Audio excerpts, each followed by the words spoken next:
I got a good grip on the Wang, and Lo Wang.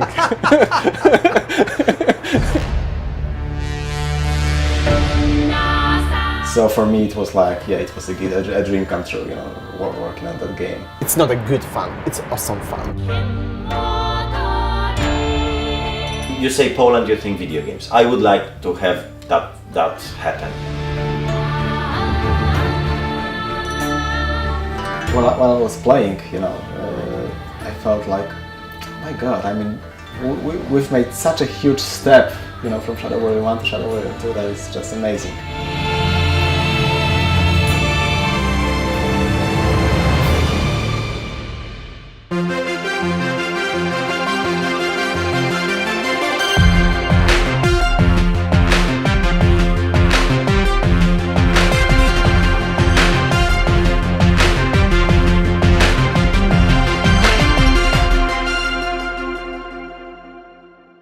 So this is it, we're in Warsaw, Poland. This is the physical home of Flying Wild Hog. This is Artur, one of the top dogs, or the top hogs. And this is of course also the spiritual home of Lo Wang. Well, I don't know what Lo Wang would have made of a building like that. Thank you, Mr. Stalin. Yep. I'm ready for Wang. This is it. This is Flying Wild Hog, Warsaw, Poland. Look at this stately entrance. This is a palace of development kings. Okay, so we are going to the 6th floor, which was built at top of the building.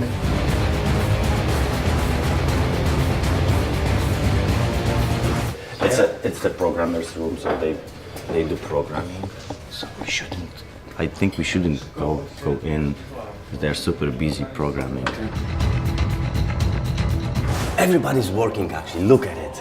They're working really hard. Okay. Hi. Artur here. Come on, no, you have to film it. Yeah, you have Artur here. This is Artur in his native habitat. Yeah.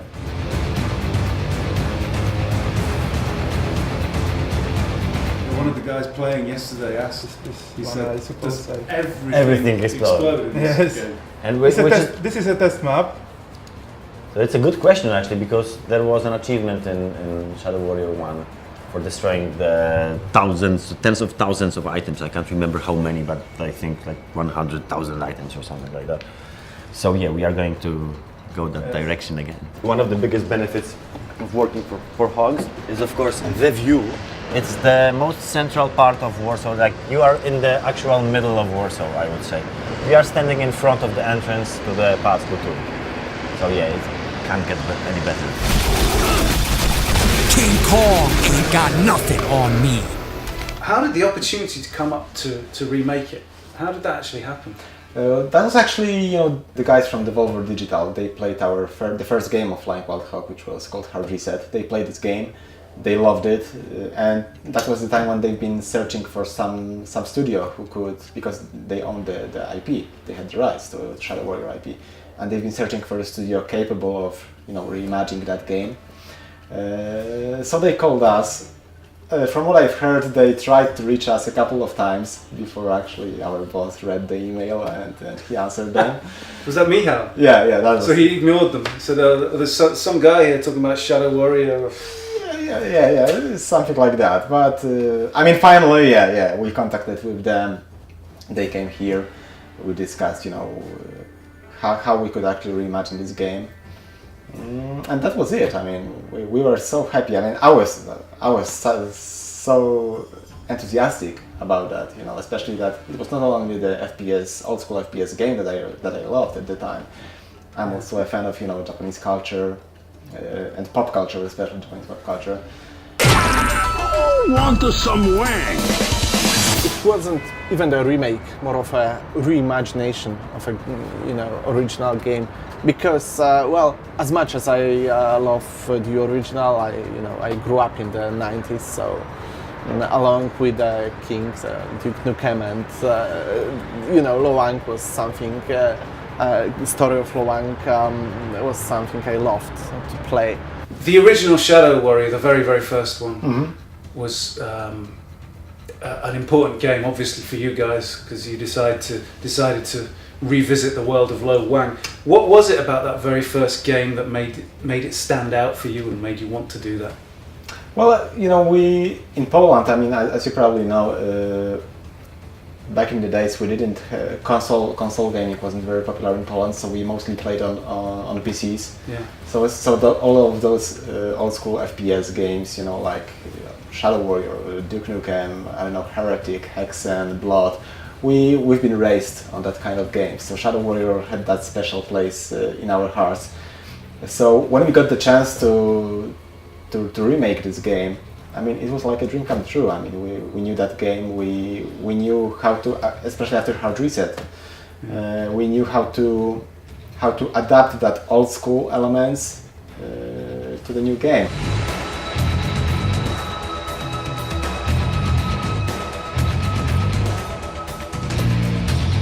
So this is the new town. This is the new town. It's also part of the old town. New town's part of the old town. Yeah. That's confusing. But do you ever actually come down here? Yeah, I was working here. Oh, really? Yeah, in a pub. Cool. Before I started working in the game dev industry.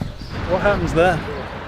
This is the national stadium. Is that football or? Yep, football and all the other stuff. Is football big here? Yep, it's the main sport.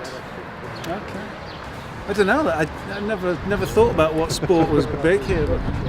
These fountains are like a multimedia installation. They are using lasers and projectors to run some artistic stuff here. It's like Jean-Michel Jarre? Yeah. Jean-Michel Jarre actually did some music especially for this place. No way. Yeah. So you're saying you're proud of what Poland's becoming or what Warsaw's becoming.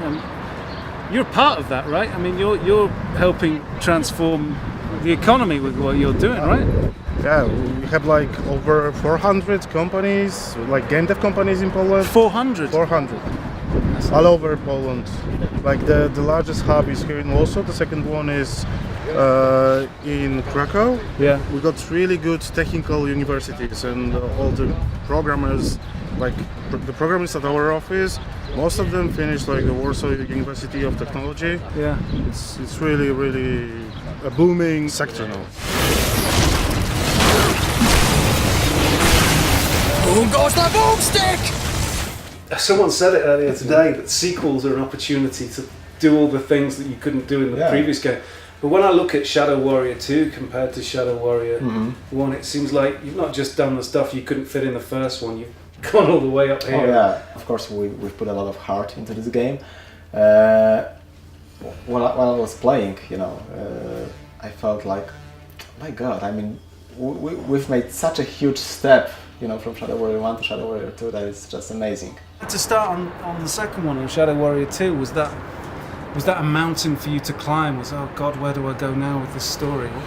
Or was it easy? Well, actually I had few ideas, and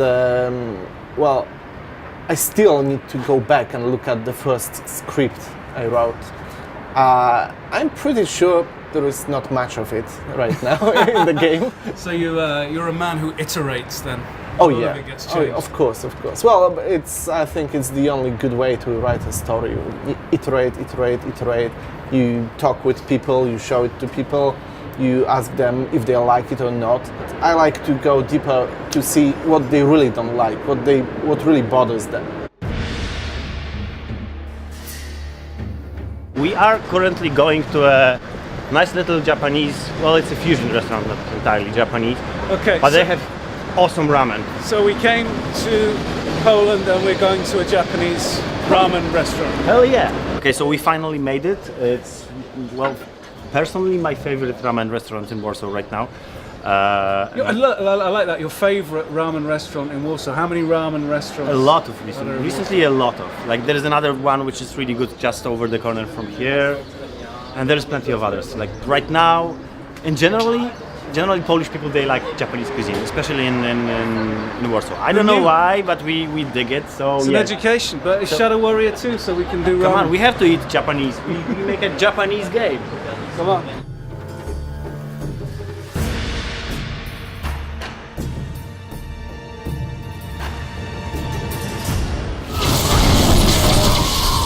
Hey, you want to skip this noise and get a beer? No? Okay, I guess I should go back to killing you then. We've got randomized and random generated levels. Each time you will play the game, the level you will be playing will be different.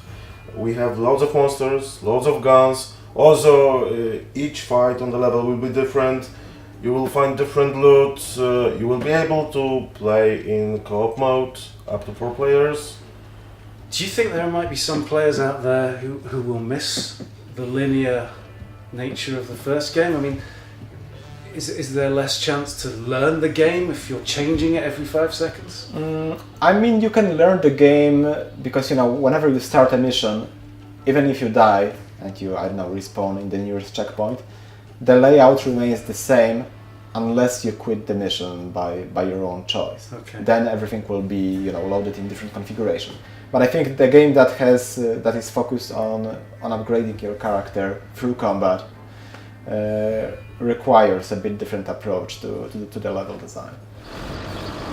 So what's the name of this square? This is the New Town Square.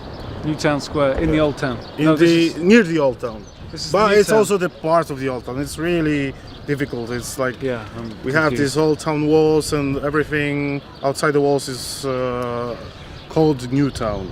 But it's old. But it's old. Okay. So this is the bar you worked in before you smashed into the games industry, Yeah, I right? worked here for over a year. It's called Polyester, and it's on Freta Street in Warsaw. Everything I know as a bartender, I was taught in here. I Yeah. had a great friend called Dominic, and he taught me everything about drinks. Oh, really? Yeah. So you can mix a mean cocktail? Yep.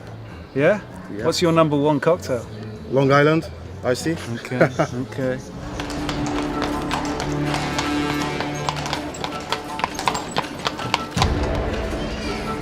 So this is Polyester Bar, and we are here to find out if they can still make Long Island iced teas as well as Arturo in the day.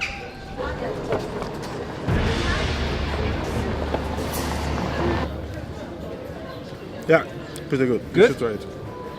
Okay. It's good. But I don't have anything to compare it with. I've never tasted yours. It doesn't taste of alcohol at all. Ah, that's the trick. We're pushing the limits of really what we should be doing in a bar on an afternoon. And this is Kahlua and absinthe. So yeah, I like Kahlua. I'm a Kahlua kind of person, but absinthe makes me a little bit nervous. So go on. What do I do? First, you put this finger only into absinthe, so only the green one. Then the middle finger. Both then at the same time? No. First this one, then that one. Okay. You drink it fast. Yeah, just go So- down, And then out again? out. The Then middle that one? one. Yeah, drink it. All at once? Yeah. Put your fingers. Oh, wow. Yeah, okay. Like a hot knife through demon guts. Mocap. Why? Why not? Good answer. You did some mocap work with rabbits as well? Yeah, of course. We did the flocking system of rabbits. How do you mocap rabbits? Hi, I'm Michal from Mocap.pl. Today we have very difficult task at hand. We are mocaping rabbits for the way of the Wang.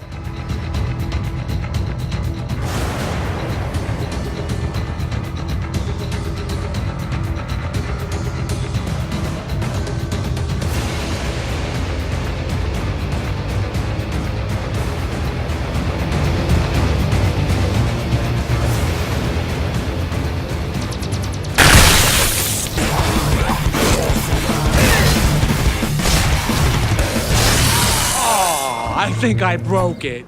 How does the American spirit of awesome fit with the Polish approach to life?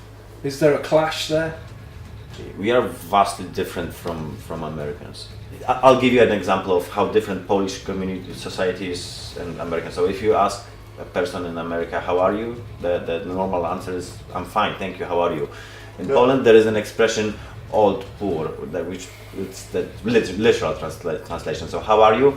Well, It's bad as always. You're part of a boom. You're part of a. You've got a great company making great stuff. There's a lot of amazing stuff going on in video games coming out of Poland generally. We are happy. That's good, right? Oh, we are happy. Is this challenging your Polish spirit of disillusionment? My spirit is actually not that much Polish because I'm an optimist and I don't drink beer, I don't like football. But answering your question, I would say that yeah, we are trying to kind of promote the Polish game and show that we are good at it. Gaming is the best thing that happened to Poland. You're not the ugliest thing I've killed today. Well, look at you. Mama's little demons all grown up. It's amazing thing to enjoy so much playing your own game. I love just to get into it and have this complete lose myself in the game. Okay, it's not a good fun, it's awesome fun. Co-op is always amazing. Co-op for me, as a player, is a synonym of amazing. You should play Shadow Warrior 2. Keep your eyes on Poland. Keep your eyes on Shadow Warrior 2. And on Flying Wild Hog. After all